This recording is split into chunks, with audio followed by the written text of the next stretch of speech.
మారేడుమిల్లిలో జరిగిన ఎన్కౌంటర్‌ను ముందుగా నేను ఖండిస్తూ, దానికి గురించి ప్రధానంగా కొన్ని విషయాలు మాట్లాడదలిచిన. ఇప్పుడు హిడ్మాన్ పట్టుకొని కాల్చేసిందనేది సర్వత్రా అందరూ నమ్ముతున్న వాస్తవం. లేదు, ఆయన ఎన్కౌంటర్‌లో చనిపోయాడని చెప్తే ఎవ్వరు కూడా వినటానికి కూడా ఇవాళ సిద్ధంగా లేరు. కారణాలు, వివరాలు అన్నింటి జోలికి పోవలసిన అవసరం లేదు. కానీ ప్రధానంగా ఎందుకంటే ఆయన కూడా ఏదో ఒక మేరకు బయట రావాలి, మాట్లాడదామనే ఆలోచనతో ఉన్నాడని, ఆ క్రమంలోనే ఇటువైపు ఆంధ్రప్రదేశ్కి వస్తుంటే దారిలో ఎక్కడ పట్టుకున్నారో కానీ పట్టుకొని చంపేశారనేదే ఇవాళ అందరికీ కలుగుతున్న అభిప్రాయం. పైగా ఆ ఊరి వాళ్ళు ఆయన శవాన్ని చూసిన తర్వాత చాలా విషయాలు వాళ్ళు అక్కడ లోకల్ హిందీ ఛానల్స్కు చెప్పారు. వాళ్ళు కాళ్ళు ఇరిగి ఉన్నాయని, చర్మం ఒలిసేసిందని, అక్కడక్కడ చాలా విపరీతమైన గాయాలు వాళ్ళ శరీరం మీద, ఆయన శరీరం మీద కానీ ఆయన భార్య రాజేష్ శరీరం మీద కానీ ఉన్నాయని వాళ్ళు చాలా నిర్ద్వందంగా చెప్తున్నారు. ఎన్కౌంటర్ అయితే ఇన్ని గాయాలు ఉండవు కదా అనే మాట కూడా వాళ్ళు మాట్లాడుతున్నారు. ఆదివాసులు నేను చెప్తున్న మాట, ఆయన బంధువులు, ఆ గ్రామస్తులు చూసి చెప్తున్నటువంటి విషయాలు. వాళ్ళు ఫోటోలు చూయించుకుంటూ జర్నలిస్టులకు ఆ వివరాలన్నీ చెప్తున్నారు. అంతగా గాయాలు, చిత్రహింసలు పెట్టి వాళ్ళను చంపటం చాలా అన్యాయం. ఇది దీన్ని ఇవాళ అందరూ కూడా నిర్ద్వందంగా ఖండిస్తున్నారు. ప్రభుత్వమేమో హిడ్మాను చంపేసి ఇంకా మావోయిజమే లేకుండా చేద్దామని చెప్పి వాళ్ళు ఒక ఆలోచనతో నడుస్తుంటే, రాజకీయంగా ఆయన ఒక శక్తిగా లేకుండా చేయాలని చూస్తుంటే, హిడ్మా మాత్రం ఇలా ప్రజలకు ఒక హీరోగానే మిగిలిపోయాయి. మొత్తంగా మనకు కొమరం భీం ఎట్లనో, లేకపోతే అల్లూరి సీతారామరాజు ఎట్లనో, ఇవాళ అక్కడ హిడ్మా కూడా అదే స్థాయిలో నిలిచిపోయింది. మా గ్రామ అభివృద్ధికి ఆయన ఉండటం వల్ల రకరకాల పనులు జరిగినాయి. మరి వాళ్ళ ఆయన లేడు కదా, ఈ పనులు ఎవరు చేస్తారు అనే అభిప్రాయం కూడా చాలామంది ఆదివాసులు వ్యక్తం చేస్తూ ఉన్నారు. అందుకని ప్రభుత్వం గ్రహించాల్సింది ఏంటంటే, మనుషులు పోతే ఆలోచనలు పోతాయి, రాజకీయాలు పోతాయి అనుకునేదే మూర్ఖత్వం. అది జరగదు ఆ రకంగా. ఇక వెంటనే ఈ మొత్తం అడవులన్నింటినీ తొలగించి ఈ భూములను ఖనిజ సంపద కోసం ఇవ్వాలనే తాపత్రయమే ప్రభుత్వంలో కనబడుతుంది. ఎంత తొందరగా వీలైతే అంత తొందరగా ఖనిజ సంపదను ఇచ్చేయాలి. ఇచ్చేసేస్తే ఇక ఈ ప్రాంతంలో తాము ఇచ్చిన మాట, కార్పొరేట్ వర్గాలకు ఇచ్చిన మాట నెరవేరుతుందనే అభిప్రాయము, భావన పాలకుల్లో ఇవాళ కేంద్ర ప్రభుత్వంలో ఇలా ప్రధానంగా కనబడుతున్నటువంటి వాస్తవం. దాని ప్రకారమే ఈ ఘటన మనం మొత్తం దాని నేపథ్యంలోనే అర్థం చేసుకోవాల్సిన అవసరం ఉంది. ఒకప్పుడు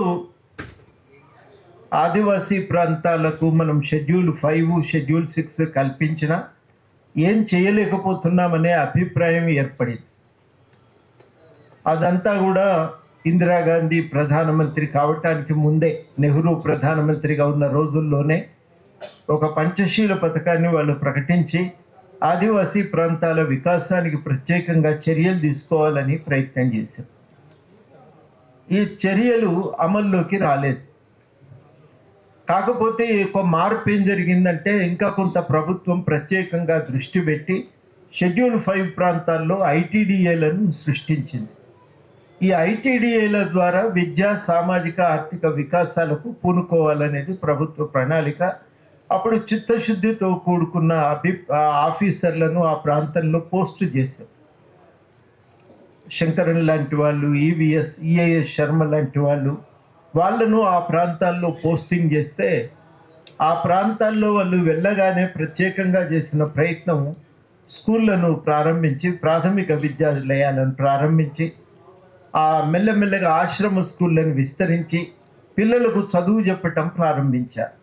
దాంతో పాటుగా వ్యవసాయ అభివృద్ధి కోసం బావులు తవ్వటం, కరెంటు సరఫరా చేయటం, ఇట్లాంటి ప్రయత్నాలు జరిగినాయి. ఈ ప్రయత్నాలు ఇంకా కొంత ముమ్మరం కావటానికి మనకు పెసా చట్టం వచ్చింది. పెసా చట్టం అనేది షెడ్యూల్ 5, షెడ్యూల్ 6లో ఉన్నటువంటి అంశాలను జోడిస్తూ వచ్చిన చట్టం అది. షెడ్యూల్ 5 ప్రకారమేమో ఆదివాసీ ప్రాంతాలకు సంబంధించిన విషయాలపై నిర్ణయం తీసుకునే అధికారం ట్రైబల్ అడ్వైజరీ కమిటీకి ఉంటుంది, లేదా గవర్నర్కు ఉంటుంది. గవర్నరు కొన్ని చట్టాలను, కేంద్రం కానీ రాష్ట్రం కానీ చేసిన చట్టాలను ఆదివాసీ ప్రాంతాల్లో అమలు నుండి మినహాయించవచ్చు. ఆదివాసీ ప్రాంతాల్లో సవరణలతో అమలు చేయవచ్చు. ఆదివాసీ ప్రాంతాల కోసం కొత్త చట్టాలను తయారు చేయవచ్చు. ఆ తయారు చేసిన చట్టాలను రెగ్యులేషన్స్ అని అంటాం. షెడ్యూల్ 6లో ఆదివాసీ ప్రాంతాల పాలన కోసం ప్రత్యేకంగా ప్రజలే కమిటీలను ఎన్నుకుంటారు. షెడ్యూల్ 6 ప్రాంతంలో స్వయం పాలన ఉంటుంది. పెసా చట్టం రెండింటిని జోడించి గ్రామ పంచాయతీలకు విస్తృతమైన అధికారాలు కల్పించి ఆ గ్రామ పంచాయతీల్లో ఆదివాసులు తమ పాలనను, ఆ ప్రాంతంలో పాలనను కొనసాగించడానికి అవకాశం కల్పించారు. మా ఊళ్ళో మా రాజ్యం అనేది అట్లా ఒక నినాదానికి వ్యక్తీకరణ పెసా చట్టం ద్వారా దొరికింది. దానికి సుప్రీంకోర్టు కూడా అనుకూలంగా జడ్జిమెంట్లు, సమతా జడ్జిమెంట్లు అవన్నీ ఉన్నాయి మనకు.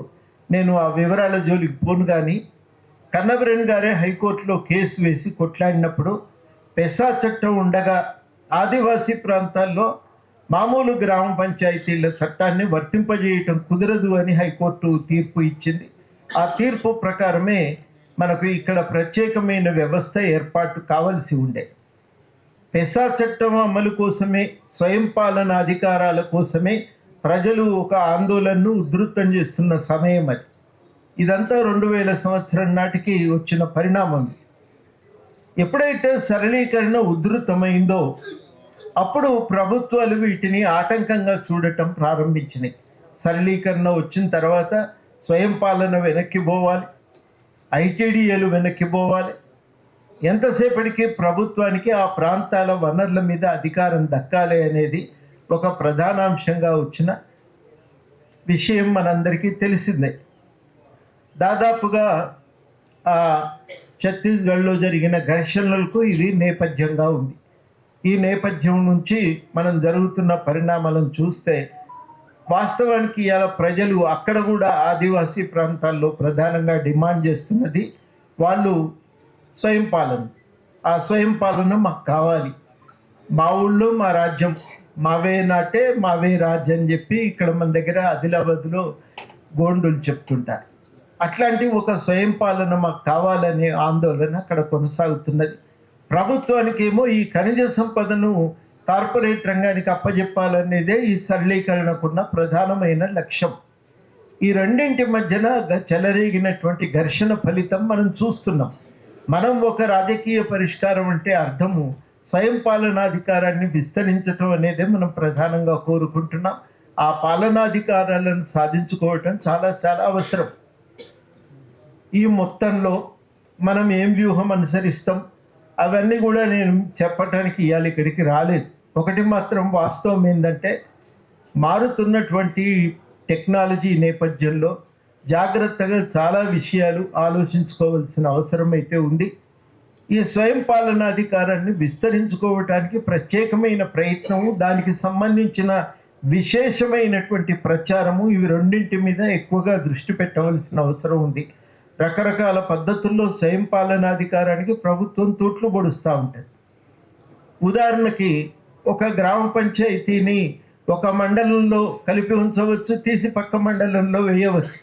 ఒక మండలంలో వేస్తే ఆ మండలంలో ఉన్నవన్నీ ఆదివాసీ గ్రామ పంచాయతీలు, షెడ్యూల్ ప్రాంతంలో ఉన్న గ్రామ పంచాయతీలే కనుక అయితే వాటికి పెసా చట్టం వర్తిస్తుంది. అదే గ్రామాలను పక్క పంచాయతీకి తీసుకుపోయి షెడ్యూల్ ప్రాంతాల వెలుపల ఉన్న గ్రామాలను తెచ్చి కలిపినట్టయితే ఆ యూనిట్కు ఉన్న పరిపాలన సమగ్రత సంపూర్ణంగా దెబ్బతింటారు. ఇది సాధారణంగా జరిగింది. జిల్లాల కూర్పు చేసేటప్పుడు మన రాష్ట్రంలో ఆదివాసులు చాలా ఆందోళనలు చేశారు. ఖమ్మం జిల్లా నుంచి కొన్నింటిని మీరు కొత్తగూడెం జిల్లాలో కలపండి, అక్కడ ఆదివాసీల ప్రాబల్యం పెరుగుతుంది, కొంత స్వయం పాలనాధికారాలు దక్కుతాయని ఆందోళన చేస్తే కూడా పట్టించుకోలేదు. జిల్లాల కూర్పు చేసేటప్పుడు ఎంతసేపటికి రియల్ ఎస్టేట్ అవసరాలే తప్ప ఆదివాసుల ప్రయోజనాలను చేసుకోలేదు.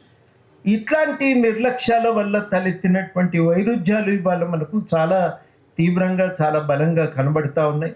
వీటన్నింటికీ ఒక పరిష్కారంగా స్వయం పాలనాధికారం అనేదే మనం ప్రధాన డిమాండ్గా ఇవాళ ఆదివాసులు లేవనెత్తుతున్నారు. ఈ డిమాండ్లు లేకపోవటం చేత అక్కడ తీవ్రమైనటువంటి పరిపూర్తి చేయకపోవటం చేత తీవ్రమైన నిర్లక్ష్యానికి గురైపోతున్నారు. మనం నమ్మం కానీ జూన్, జూలై, ఆగస్టు మాసాల్లో విపరీతమైనటువంటి ఆకలి, వెనుకబాటుతనం మనకు ఆదివాసీ ప్రాంతాల్లో కనబడుతుంది. చాలా ప్రాంతాల్లో ఆదివాసులు అప్పులు దేనికి చేస్తారంటే, రైతులు అప్పులు దేనికి చేస్తారంటే వ్యవసాయ పెట్టుబడికి. ఆదివాసీ ప్రాంతాల్లో తిండి గింజల కోసం అప్పు చేస్తుంటారు. ఇట్లాంటి దుర్భరమైన పరిస్థితులు ఉంటాయి అక్కడ. వీటన్నింటికీ ఒక పరిష్కారం భూమి మీద అధికారం, తమ వనరుల మీద తమకు అధికారం, తమ ప్రాంత అభివృద్ధి కోసం కనీస సౌకర్యాలు, ఇవన్నీ కూడా వాళ్ళు కూడా కోరుకుంటూ ఉంటారు. ఇలా బస్తర్ ప్రాంతంలో 2 రోజులు వాళ్ళు నడిచి వెళ్తే కానీ వాళ్ళకు రేషన్ దొరకదు.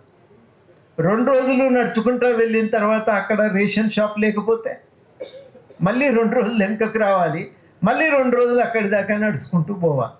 పక్కనే రేషన్ షాప్ ఒకటి ఉండొచ్చు, లేకపోతే ఊరి దాకా వచ్చే రేషన్ ఇచ్చిపోవచ్చు కదా. ఇట్లాంటి చిన్న చిన్న సౌకర్యాలు కూడా అక్కడ లేకపోవటం అనేది మనం ప్రత్యేకంగా గమనించాలి. ఇవే కదా ఘర్షణకు దారితీసే, నిత్య జీవితంలో ఉండే అవసరాలు అవే కదా ఘర్షణకు దారితీసే. ఈ నేపథ్యంలో చాలా చాలా విస్తృతమైనటువంటి ఒక ప్రజా సమూహాన్ని కదిలించి విస్తృతమైనటువంటి ప్రజాస్వామిక విలువల పునాది మీద ఆలోచించకపోతే చాలా కష్టమవుతుంది.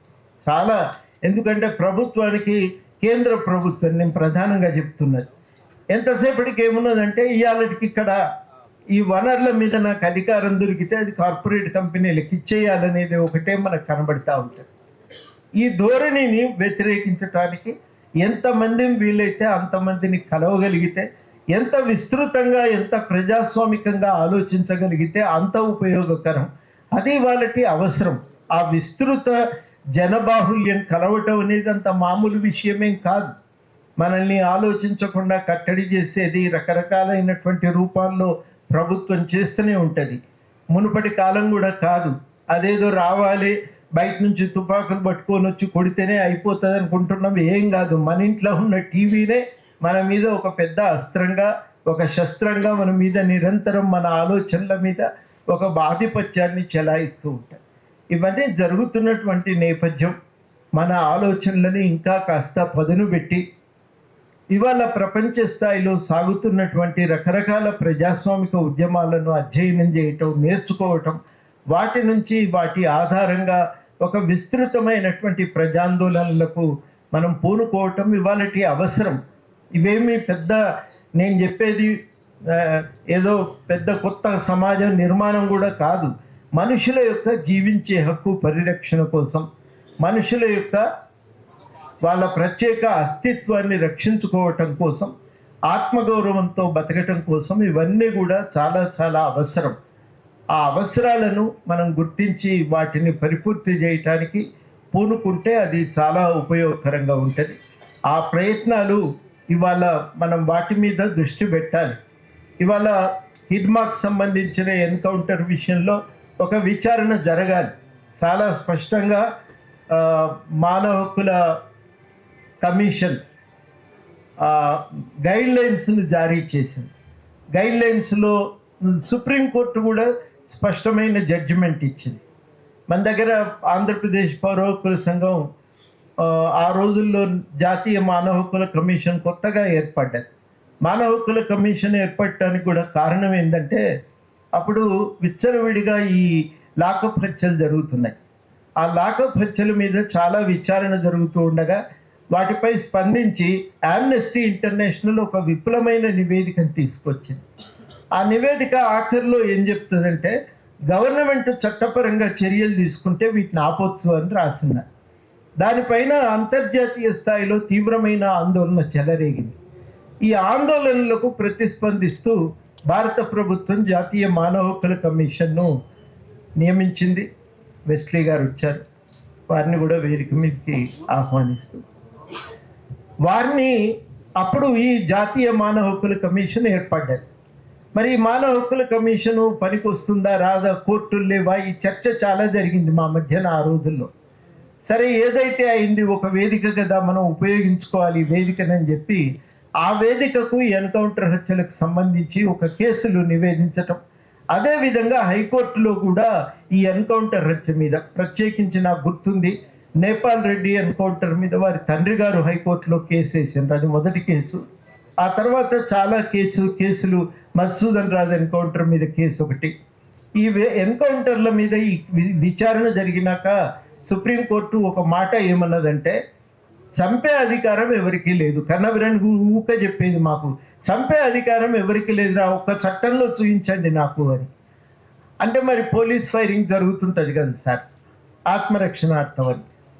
అప్పుడు ఆయన ఏమన్నాడంటే, ఆత్మరక్షణ కోసం చంపటం కూడా నేరమే, అది ఆత్మరక్షణార్థం అవసరమైందని కోర్టులో తేలేదాకా అది నేరం అని చెప్పి ఆయన తీర్పు చెప్పటం జరిగింది. కోర్టులో ఆర్గ్యూ చేసి ఏమన్నాడు, నేను ఆత్మరక్షణార్థమే చంపినా అని పోలీసులు కోర్టులో రుజువు చేసుకోవాలి, రుజువు అయ్యేదాకా అది నేరమే అని చెప్పి, అది ఆత్మరక్షణార్థం అవసరమైందని తేలేదాకా అది నేరమే అని చెప్పి ఆయన కోర్టులో వాదించాడు. చాలా మామూలు విషయం కాదు, ఏళ్ల తరబడి పోరాటం నడిస్తే చివరికి వాళ్ళు ఇచ్చిన జడ్జిమెంటు.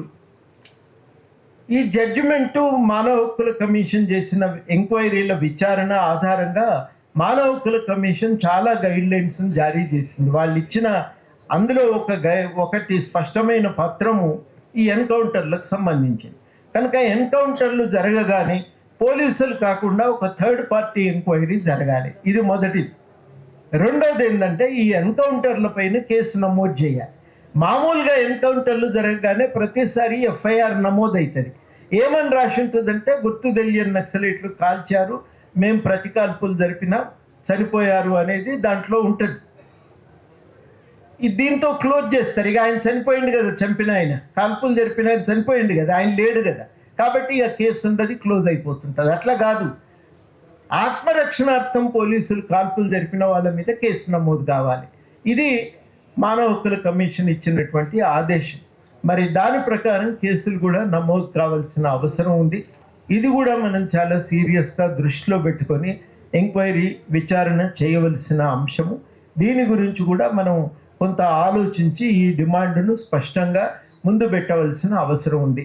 మీరు రాజకీయ డిమాండ్లు ఏం పెడతారో ఏమిటో నాకు తెలియదు, కానీ చాలా స్పష్టంగా ఏంటంటే, ఎన్కౌంటర్లు అనే అవి ఒక ప్రభుత్వము ఇట్లా హింసకు దిగటం మంచిది కాదు. ప్రభుత్వం చట్టబద్ధంగా వ్యవహరించాలి. ఇప్పుడు హిడ్మా మమ్మల్ని కొడితే మేము కొట్టినామనే ఆర్గ్యుమెంట్ చెప్తలేదు, హిడ్మా ఇంతమంది పోలీసులను చంపినాక మేము ఏం చేయాలి అనే మాట వస్తున్నది. దానికి స్పష్టంగా మనం మాట్లాడవలసింది ఏంటంటే, ప్రభుత్వానికి చట్టం పరిధిలో దానిపైన వ్యవహారం నడిపించాల్సిన బాధ్యత ప్రభుత్వం మీద ఉంటుంది. అందుకని ప్రభుత్వం ఏం చేయాలంటే, చట్ట పరిధిలోనే ఈ అంశాలపైన చర్య తీసుకోవాల్సిన అవసరం ఉంది. అది ప్రభుత్వం బాధ్యత, రాజ్యాంగం ప్రభుత్వంపై ఉంచినటువంటి బాధ్యత. ఆ రాజ్యాంగబద్ధంగా ప్రభుత్వం వ్యవహరించాల్సిన అవసరం ఉంటుంది. ఇది మనం ప్రధానంగా గుర్తు చేయాలి. ఈ గుర్తు చేసి ఆ చట్టబద్ధమైనటువంటి ఈ చర్యల కోసం మనం ఖచ్చితంగా అడగవచ్చు, అడగాలి. అడగటం మన బాధ్యతగా స్వీకరించగలిగితే చర్చను మనం ఇంకా ఒక ప్రజాస్వామిక విలువల కోసం ఈ చర్చను మనం ముందుకు తీసుకుపోవటానికి ఉపయోగకరంగా ఉంటుంది. ఆ ప్రజాస్వామిక విలువలను పాదుకొల్పటమే ఒక లక్ష్యంగా మన ప్రయత్నం ఉండాలి, మన చర్చ ఉండాలి, మన కార్యాచరణ ఉండాలి. అంతకుమించి మనం చేయగలిగేదైతే ఉందని నేనేం అనుకోవటం లేదు. కానీ ఈ పరిధిలోనైనా ఒక స్పష్టమైన ఆలోచన, కార్యాచరణ ఉంటే అది చాలా ఉపయోగకరంగా సమాజాన్ని ముందుకు తీసుకుపోవటానికి మన తోడ్పాటుగా ఉంటుందని చెప్పి నేను భావిస్తూ సెలవు.